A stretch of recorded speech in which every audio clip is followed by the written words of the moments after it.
Hello and welcome to an all-new Geek World Order video. Randy here, and today we are continuing our look at the first season of X-Men 97, streaming on Disney+. We are on episode 8, heading towards the finale.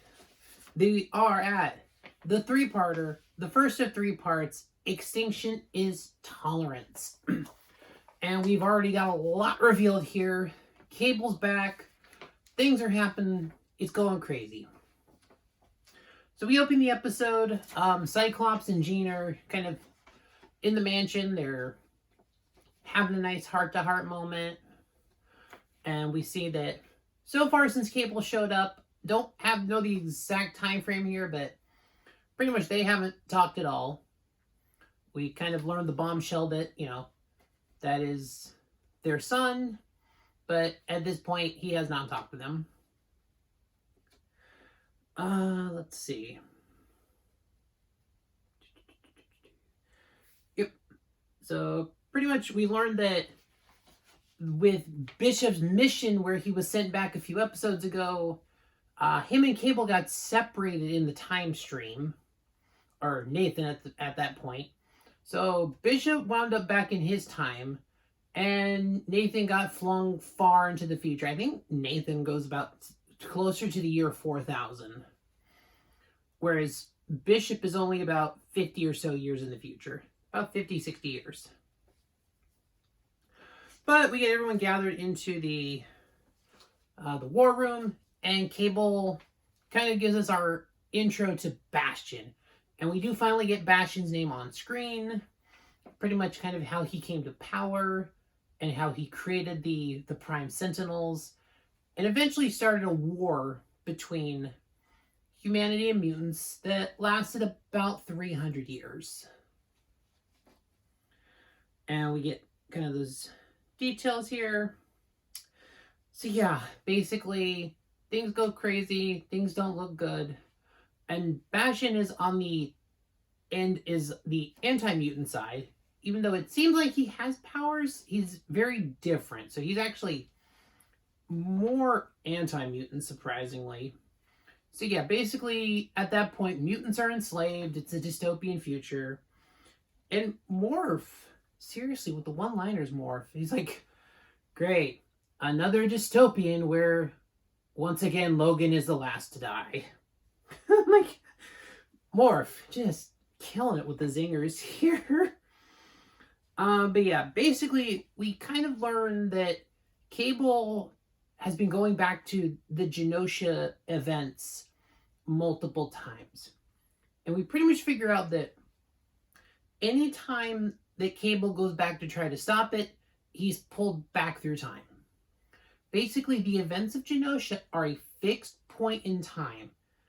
Basically, that attack, no matter what happens in any timeline, that still happens.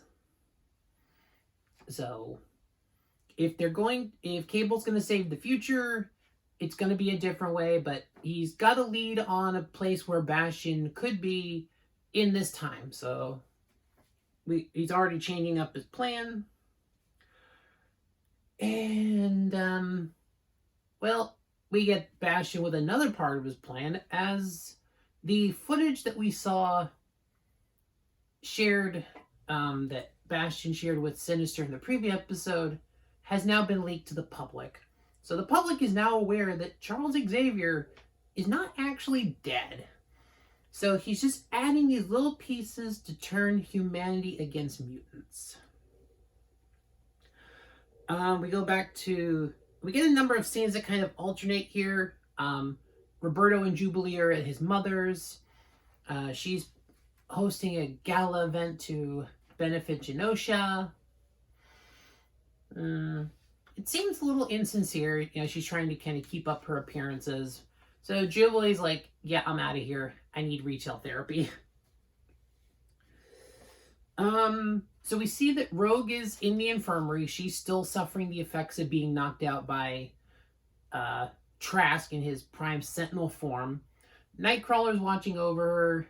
Jean's there trying to, kind of look into her mind and see what's going on there. And of course, Jean is still kind of going through things. And this point, we're pretty much assuming that Madeline Pryor is dead at this point. So it seems Jean has absorbed all of the memories at this point. So she's still sorting what's going through and kind of going through it, still figuring out who she is, who Madeline is, and, which memories are hers. And yeah, it's kind of have a good conversation about family. Blood is blood, but family is a choice. So Kurt, very encouraging with his words, very much helpful, helping Jean sort out her issues there. Yeah. So we got to Bastion's lair, where Sinister is in his lab, and he's kind of going over his part of the plan with Valerie Cooper. So apparently she's a pawn in this whole thing. And basically, Sinister's just more or less using Bastion to get more test subjects. And Cooper compares him to a Nazi scientist. And then Sinister lifts one of the beakers in his lab, and we get a reflection of Magneto, who we've learned is alive. And this man is hung up on an X cross. He's got a power dampener collar on him. And this man is wearing nothing but a black Speedo. They're okay, BDSM, Daddy Magneto. Somehow, I don't think that was on anybody's X-Men 97 bingo card. So, he pretty much hasn't said anything to this point. But it seems that Cooper's been kind of played in a pawn, and she's kind of realizing things are going on. And we do get more of the symbology of things going on, because it wasn't really stated out directly, but we know that Magneto is a Holocaust survivor. And in his state of undress, on his arm, we actually see the number tattooed on his arm from the internment camp he was in. So we see the number on his arm. We head back to the X Mansion, where Trisha Tilby, she's come to the mansion, she's got some coffees, and she just wants to talk to Hank. She's there, no cameras. Things seem to be going okay there. Yeah, so we get the lead on what could be Bastion's hideout. Turns out it's actually his childhood home. And we see his mother sitting there. Very creepy. The little bit of a disturbing here. Basically, we kind of go back, and more or less Bastion's plan at this point is kind of creating the strife through overload. Create these different layers of subterfuge, division, and just do it all so successively that as these things are coming out in the news, there's more apathy from the human side towards mutants. It's just, this man is playing chess on so many levels here. We get a number of appearances. We get some cameos from guys like Dr. Doom, Baron Zemo, who are on various stages of agreement with Bastion's plans. And so we could be seeing some interesting things, and it's good to know that these various universes are still intact here. It seems the 90s cartoon universe is building out very nicely. So who knows where that's going to lead. We kind of get some information on what Bastion knows about the future. Is that we are heading towards a place where, based on the population growth, mutants will actually outnumber humans about 10 to 1 within the next 100 years. And shortly after that, basically human extinction. So that's kind of what his process is to stop that. And he talks about and we see the test vats with the technovirus and people being turned into the Prime Sentinels. Basically, the coding is put in them, they're being put in. But basically by the time the process is over, they're returned to their normal lives. No memories of what's happened here. But but for the most part, they seem to be willing volunteers. Which, of course, the right amount of propaganda and charm, you can get a lot of volunteers on your side with things like these. So, at that point, we go back to the house. They're looking at some of the drawings, and we're getting a number of the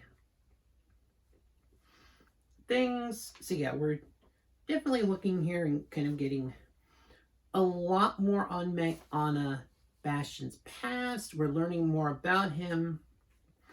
So we pretty much learned that he was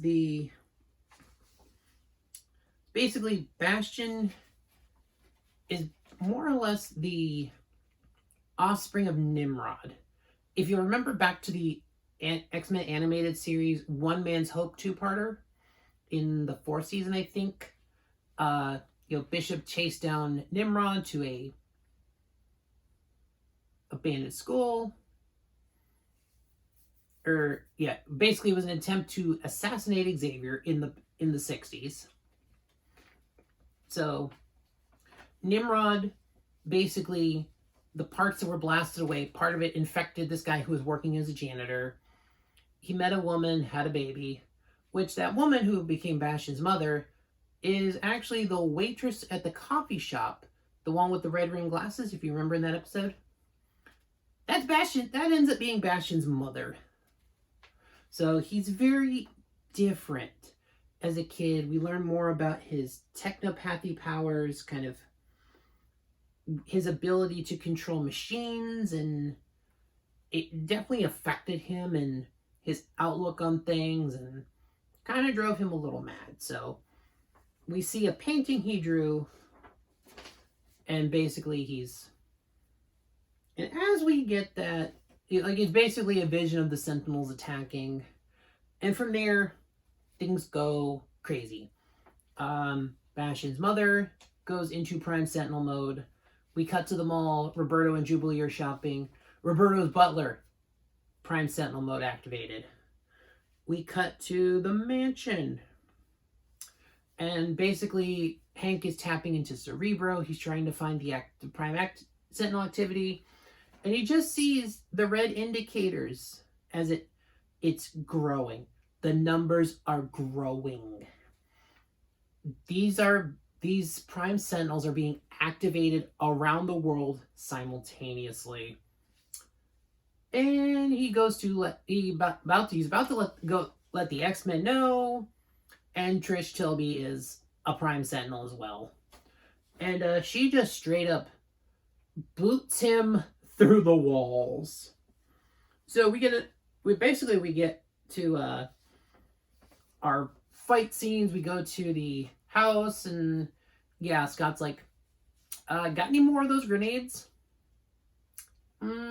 Yeah, we might need a few more, as he points out the horde heading for the house. We see the fight scene. Nightcrawler, Morph, Wolverine, they're there. They start fighting. Morphs into the Juggernaut, and he gets by one of these Prime Sentinels. Kurt gets knocked through the walls, and he winds up in a room.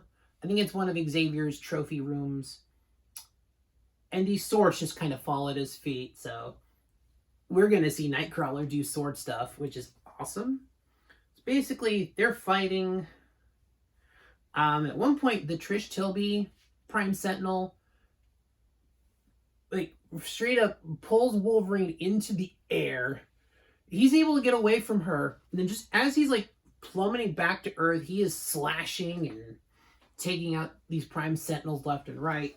It's probably one of the most badass scenes we've got out of Wolverine in this whole series, so it's good to see him getting some good action here. So yeah, we get the fight. Kurt and Logan end up at the room with Rogue. They're defending him, and yes, Nightcrawler is fighting with 3 swords. He's got one in each hand, and yes, his tail has a sword of it. He's got a sword in his tail. So, and just the entire animation in this whole scene is fluid. It's beautiful. And at one point, he's, bamfing around, hitting these Prime Sentinels. So at one point, him and Wolverine skewer this one guy at the same time. Kurt goes to the next one. So Wolverine is pulled with him because Kurt's got this guy and Wolverine's plugged into the guy. So we get like this first person view of Kurt's teleport from Wolverine. And just the animation is so beautiful in this scene, which I think, as far as the cartoon is concerned, that's the first time that Wolverine has experienced it. We know earlier in the season, he was, teleporting around with Rogue and Gambit. But we get the idea of how his teleport works and how he kind of just warps through a pocket dimension. And so the animation is so beautiful. We go back to the rooftops of the city. Jubilee and Roberto are running from a bunch of Prime Sentinels that activated the mall. She tries to use her powers to jump from one roof to another, and Roberto catches her. He's full on, not even hiding his powers, using them. And apparently, yes, even Roberto can fly. And apparently Roberto's actually been training in the Danger Room. So apparently he hasn't figured out steering very well with his powers, but it's okay. We'll let him have it. Yeah. So we go back to the Summers family. They're on the Blackbird. Jean hits the straps on Cable. She's like, "Oh, come on, use a seatbelt." Just kind of being a mother. So they sacrifice the Blackbird because they're being attacked, which Jean notes is the third one in as many months. So, oh boy, yeah, Hank's not going to be happy about that. Got to rebuild the Blackbird. So, for whatever reason in the Blackbird, we just have Scott's brand new Porsche.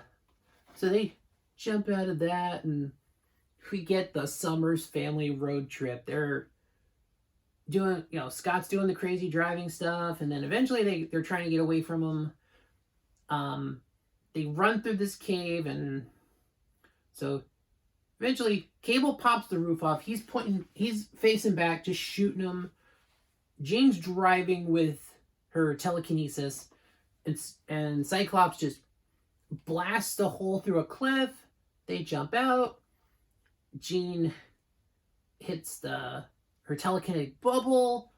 The Porsche nosedive explodes. They land. Cool superhero landing, and it's insane. And still the action is fast forward, still quick paced here. Roberto and Jubilee fly into his mother's apartment, the middle of the gala, witnesses everything, straight up inadvert. I don't know if it was on purpose or not, but Roberto is outed.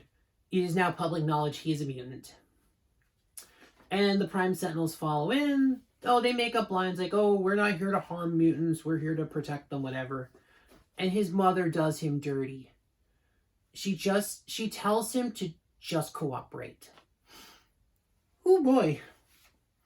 She literally said, she basically just told him, "Don't resist."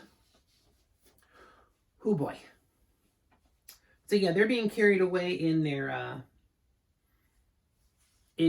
power dampeners, and yeah. So we see Bastion arrive to the X Mansion. He's kind of taking it all in, but Sinister contacts him, and he's like, "Oh, Cooper betrayed us. She set Magneto free." So he opens a portal, teleports back to his lab. But yeah, Valerie Cooper has set Magneto free. So yeah, things are going to get interesting here. We have this crazy scene where he just controls the machinery around, and she gets tied up in like this crazy anime looking sequence where she's basically like being suspended in the air from like the things that are holding her, and the visuals once again are stunning in this episode. And she's just kind of coming to the realization that she's been duped in this whole thing. You know, just as the events were unfolding, things were happening, and she's like, honestly, I'm not really surprised.